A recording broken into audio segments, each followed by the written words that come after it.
భువనగిరిలో ఏ కార్యకర్తకు ఆపద వచ్చినా ఏమి కావాలన్నా సాయం చేయాలన్నా ముందుండేవాడు పోతంశెట్టి. మరి ఇప్పుడు ప్రస్తుతం మున్సిపల్ చైర్మన్గా కొనసాగుతున్నారు. రాష్ట్రంలో 2023లో అధికారంలోకి వచ్చిన కాంగ్రెస్ పార్టీ పోతంశెట్టికి కార్పొరేషన్ పదవి ఇవ్వబోతుందా?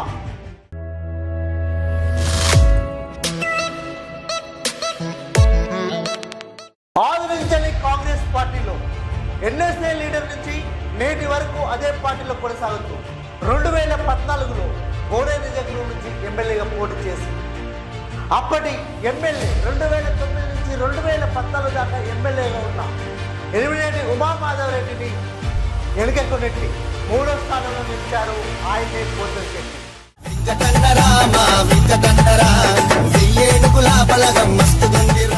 కాంగ్రెస్ పార్టీ అంటేనే పోతంశెట్టి.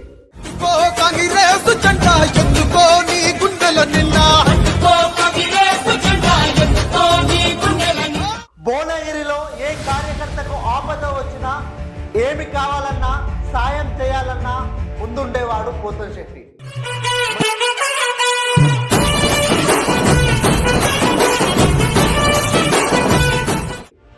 మరి ఇప్పుడు ప్రస్తుతం మున్సిపల్ చైర్మన్గా కొనసాగుతున్నారు. రాష్ట్రంలో 2023లో అధికారంలోకి వచ్చిన కాంగ్రెస్ పార్టీ పోతంశెట్టికి కార్పొరేషన్ పదవి ఇవ్వబోతుందా?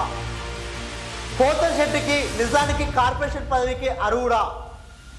నిజానికి ఈ భువనగిరి కాన్స్టిట్యున్సీలో పెద్ద లీడర్, ఆది నుంచి కాంగ్రెస్ పార్టీలో కొనసాగుతున్న లీడర్, ఆది నుంచి కాంగ్రెస్ పార్టీకి కాపాడుకుంటున్న వస్తున్న లీడర్ ఎవరన్నా ఉన్నారంటే అది పోతంశెట్టి మాత్రమే.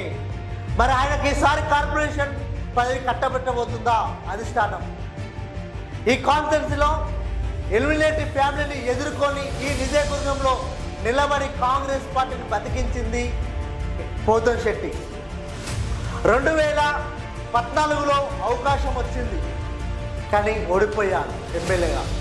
ఆ తర్వాత పార్టీలో నిజవర్గ స్థాయి బాధ్యతలు కూడా చూసుకున్నాడు, కార్యకర్తలను కాపాడుకున్నాడు, పార్టీని కాపాడుకున్నాడు.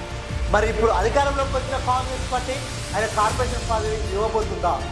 ఇక్కడ లోకల్గా ఉన్న స్థానిక శాసనసభ్యులు కుంభం అనిల్ కుమార్ రెడ్డి ఆయనకు పదవి రావడానికి సహకరించబోతున్నాడా? మరి కార్యకర్తలు, అభిమానులు, పోతంశెట్టి అభిమానులు, కాంగ్రెస్ పార్టీ కార్యకర్తలు, సీనియర్ నాయకులు పోతంశెట్టికి పదవి రావాలని కోరుకుంటా ఉన్నారు. ఈసారైనా కాంగ్రెస్ పార్టీ అధిష్టానం పోతంశెట్టికి రాష్ట్ర కార్పొరేషన్ పదవి ఇవ్వాలని